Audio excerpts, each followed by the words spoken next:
Hi guys, welcome back to Spotaria channel. So today in this video I'll show you how to change name on Likee.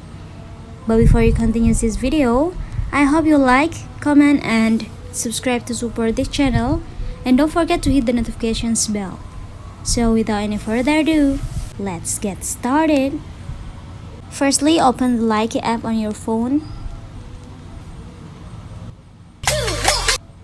Secondly, tap on your profile icon in the bottom right. Press the edit button in the top here. And as you can see, my name is Amalia Farhani. Then you just have to tap on it. Now you just have to erase it to change it. I'm gonna change it by Amalia Teach. And now select the save button in the top right. And yeah, finally you just have to tap on the undo arrow. Yeah, you can see now my name is already changed. So guys, just it from me.